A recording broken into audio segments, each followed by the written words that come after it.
if our country grew like any other advanced country, imagine what if our government is clean from a deep-rooted thing that is called corruption. And the corruptor, that's what will happen when corruption is no longer abused our nation. Assalamualaikum warahmatullahi wabarakatuh. Good evening, honorable judges, the respectable committee, ladies and gentlemen, and every people in here. First, let me introduce myself. My name is Jovi Pradusdawan from Kabupaten Semarang, also known as Semarang. So today, I feel very honored to give a 10-minute speech of youth anti-corruption awareness. So, what is the corruption? Corruption, according to KBBI or also English dictionary, is mean that everything when someone in the government misuse their power and also their resource for their personal gain, especially when that resource is state fund, it will consider to be the corruption. And it's not only money. It can be used for position, it can be used for fame, and any stuff that benefit themselves. And they leave their own people in the shadow. That's what considered to be the corruption. So, about the corruption. Did you know in Indonesia, our state is very dire? Why? Because in the national index, we are the 4th rank of the most corrupted country in the Southeast Asia. And that's why we are truly in dire condition. We cannot think, we cannot turn a blind eye to this, because this is destroying our country. This is destroying ourselves. And to be honest, it very breaks my heart. Because me, as a young people who were born in this, our beautiful country, must face stuff like this. And what we can do as a young people to face this corruption, we, for and foremost, unfortunately, we as a young people, we lack the power in the government. We lack the political power. But we have the people voice. We have the people power. And I firmly believe social media can be used for a media for supporting these people voices.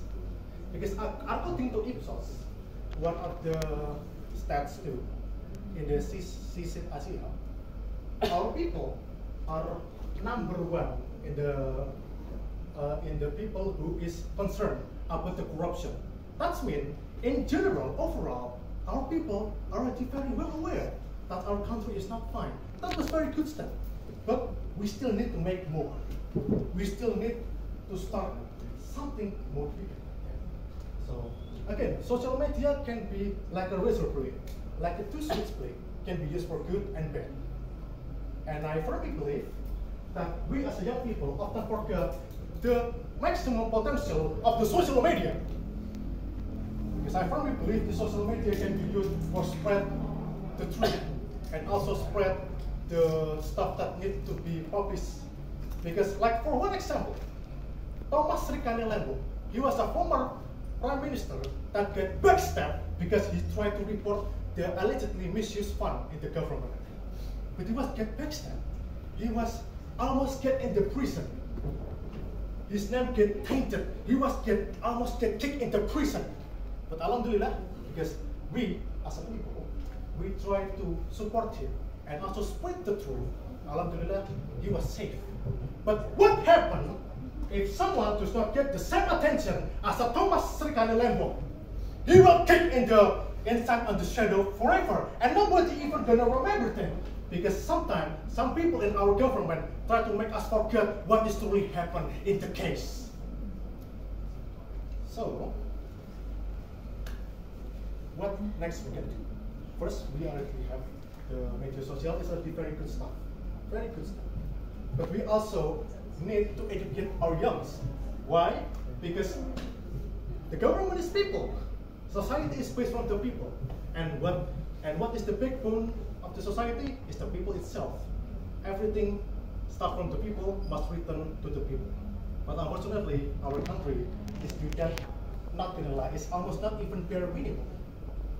So that's why I really believe we need to educate our young, because I truly believe our young one day will become a successful person, will be someone who considered to be important in the government, or maybe even political people. That's why we need to educate them. We need to plan them about the dangers of the corruption.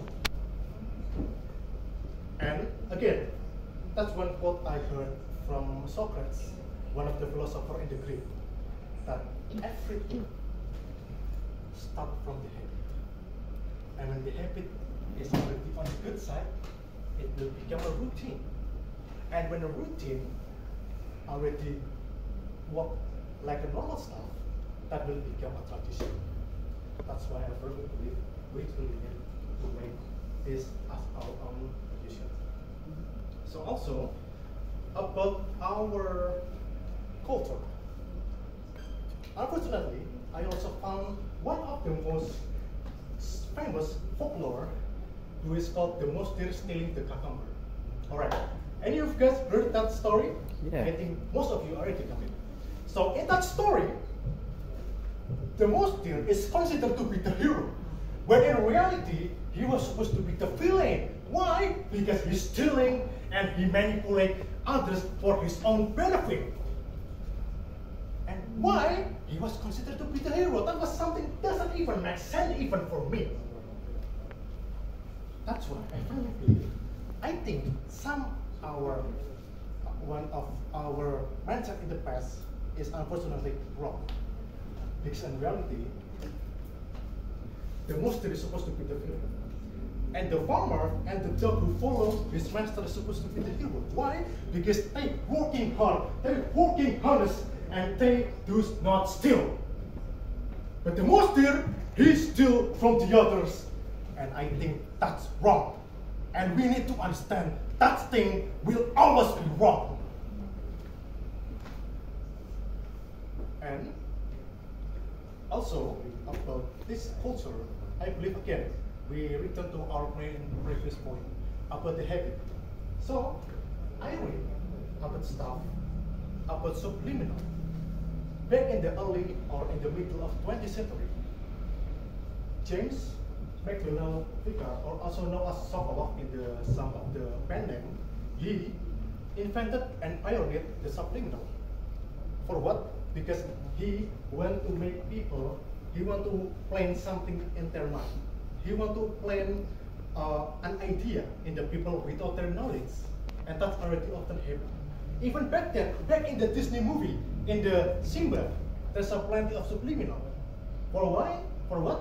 Because he want to plan an idea as something that might be seem very small, but if that put up little by little, it will become a whole. And I firmly believe that was something need to get fixed. We need to make sure our country become a better place. And also, what we can do for fighting this corruption. What I can give the advice to our higher-ups. First, I truly believe that the corruptor need to get properly punished. Like maybe in Saudi Arabia, when someone proven to be steal, they cut their hands. Why? Because that will bring fear in the heart of the people. When someone feel fear, he will have a reason to not do such thing. Or perhaps, one of the more extreme stuff, we can adopt something from Chinese, where someone who is proven to be corrupted, to be stealing people's money, he will get death sentence. He will be properly punished. And that's, I firmly believe, something that will change this nation. Please, guys, if you guys hear me, we need to put one foot in front of the others. Because this is start now. We are the young generation. We need to rise up. We need to make the mental revolution together. Thank you very much. My name is Jovi Farhandu Setiawan. Assalamualaikum.